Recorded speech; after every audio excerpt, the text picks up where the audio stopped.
97.4 More FM. I'm about to go into my own little heaven, to be honest with you. We are lucky enough to have, he's our own. He studied at Otago University. He's an international white shark expert. He's a marine explorer, a documentary filmmaker, and a wonderful man. His name is Ryan Johnson, all the way from South Africa. Ryan, good evening to you over there. Evening to you. How you doing? Oh, mate, absolutely stoked to have you coming to the International Sci-Fest. And, of course, it's one of your pet projects. It is Why Sharks Matter. Why do they matter? Sorry, what was that, mate? I missed that. Why do sharks matter? Why are they so important? Well, for people who love sharks, there's many reasons. One is that they just represent 400 million years of evolution and they belong in the ocean. But for those guys, and particularly scientists who get more analytical, what we're really starting to prove nowadays is that without sharks in the ocean, your ocean essentially dies. And there's some really, really exciting studies that have come out from the USA that has essentially shown that if you remove these sharks from the ecosystem, it has this massive knock-on impact effect right down the food chain, affecting pretty much everything in the entire ocean. So give it as an example, Ryan. Give us an example, Ryan, of how that would manifest. Like, how would that happen? What would cause that? Well, what happened off the eastern seaboard of the USA was that over a period of about 25 years, all the bigger sharks, the great whites, the great hammerheads, were fished out to almost 95% reduction. That impacted your second level down, your trophic level, which was your smaller sharks and rays, and they just exploded. And then all those animals who fed mainly off mollusks, bivalves like mussels, clams, etc., it started eating all these shellfish up, and what happened was that a dish called the chowder dish, which was really famous off the US seaboard, essentially had to get taken off all the menus because these shellfish just went extinct.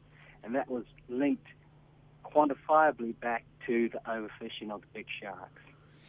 Now, obviously, shark finning is a worldwide problem, Ryan. Tell us, I don't know if you've caught up with the latest, but shark finning has been banned in this country. It was going to be 2016. And the commercial fishermen have come back and said, no, we can do it sooner than that. So I think at the end of September this year, we have a total ban on shark finning in New Zealand, which is fantastic. But obviously, we're not one of the greatest offenders in the world. Yeah, I saw that coming across on the social media a couple of days ago about this fast pacing of the banning of shark finning. I think that's brilliant news from New Zealand. I think it's something that all New Zealanders, particularly shark lovers, should be proud of. Obviously, New Zealand's not the biggest culprit. Your primary culprits for fishing are your countries like Spain, Indonesia, a lot of the Asian countries. And essentially it's to support a trade of shark fin soup, which basically drives all of that fisheries into a very small area around China, Hong Kong, where these fins, which represents only 5% of an actual shark, are eaten to make, for a tasteless broth, essentially. Yeah. It is an absolute tragedy. Are you optimistic? I mean, is reason going to win out here? I've been working with sharks for 15 years, and the change I've seen in the last 5 years has been staggering. 10 years ago, it sort of almost felt like a lone wolf, and you've got about 5 people around the world who are fighting and campaigning for sharks. But now it's incredible the worldwide support sharks are getting, and essentially to me it's like in the same position where whales were about 20, 25 years ago, where the world's suddenly woken up and saying, hey, if we don't act now and if we don't really start campaigning and getting these animals protected, we're going to have mass extinctions of one of the greatest sort of marine taxa in the world happen on our watch. So I'm optimistic because I think particularly a lot of young people and a lot of young Asian people have become aware and have turned away from shark fin soup. So I think things will be looking up, but it does need a lot of effort from everybody involved. And relatively quickly as well, because I heard a statistic that 9 out of 10 of the world's big sharks are gone. Well, yep, that's pretty much it. It's scary stuff when you think that your populations have declined around the world 90%. And it's incredible. I talked with some of my friends who have been diving for years, and they say the underwater ocean today to what it was even 20, 30 years ago is just chalk and cheese. And obviously sharks, they're naturally rare anyway, and so when you have such massive fishing pressure on them, you're talking between 70 and 100 million individuals taken out each year. Say again, sorry, how many? It's just going to have a massive impact. Between 70 and 100 million individual sharks taken out, killed each year. Wow. What are your feelings then? A bit of a patsy question for you, but I mean, what are your feelings when you see something like the Western Australia great white cull? I mean, how ridiculous in this day and age was that? That's politicians posturing for the votes. I think the guy really made a silly decision, because I don't think the Western Australian government realised how huge the support for shark conservation is. So I think they're going to rue that decision. But the mere fact that a country that has got a good conservation ethos like Australia allows that and promotes it when you see these animals, these tiger sharks that have never or haven't attacked somebody on that west coast of Australia for 90 odd years. There hasn't been a tiger shark attack, and they've taken out over 100 in the last few months. Yeah, it's obscene. It breaks your heart, eh? Yeah, but the reality is those numbers there, even that 60, 70, 80, that's highly publicised, but put that on the scale of the 70 to 100 million sharks that have been fished around the world per year. I was in Mauritius a few years ago on a documentary for National Geographic, and this is an island paradise, and we're enjoying it, and this hurricane came in.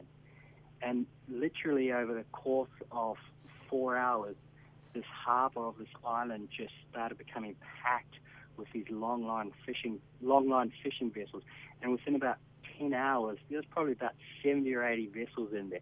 And all those vessels are just sitting off around the world or around the waters, fishing with their long lines and taking out thousands upon thousands of sharks. We don't see that. So, I think we live in sort of a little bit of a utopia in which we wrongly believe that 70 or 80 sharks make a difference. But we've got 100 million getting fished each year. We're lucky enough to be speaking with Ryan Johnson. He is a shark expert, and Ryan, it must be pretty soul destroying having such a passion for this animal and just seeing it, as you say, 100 million sharks taken out every year.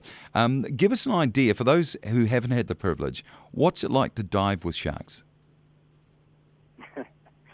It's something you can't explain, because you're never going to have that relationship with a shark of like a cuddly panda or a cat or a dog or even a dolphin, because they're so different from us. They don't really have that ability to connect with you on an emotional level like some of those animals we really like. But what you do get when you dive with a shark is a chance to just observe evolutionary perfection. The general body form of a shark evolved 400 million years ago, and it was so good then that it's actually changed very little over 400 million years. And that's just an indication of how successful that evolutionary body type is. And when you're in the water and you swim with these animals and you see them and you just see how perfect they are, you just can't help but be in absolute awe of them. And that's something you don't get very often, to sort of just sit and swim and feel that type of have that type of impression on you.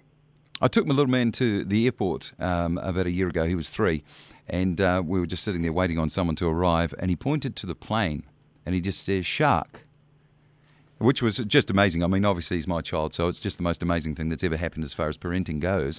But you put a dorsal fin in the middle of a 747 and they're basically identical. Precisely. We copy nature because it's so good, and sharks are one of the best, and we copy that. Even if you look past that in terms of biomimicry, some of the world-class Olympic swimmers now, their suits are called shark skin suits, because they've basically imitated the techniques or the evolutionary adaptations of sharks to make our swimmers go faster.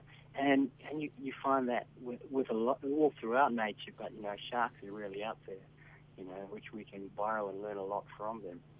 Ryan Johnson, an absolute pleasure to talk with you this morning, this evening, your time. I'm very much looking forward to meeting you in the flesh, as it were, when you get here for International Science Fest. If you'd like any further details of how you can meet and see Ryan up close and personal, www.scifest.org.nz. Ryan, go and have a good evening. Thank you for your time. My pleasure, mate. You too. Bless you, son. We'll see you when you get here. Sure. See you then. Thank you.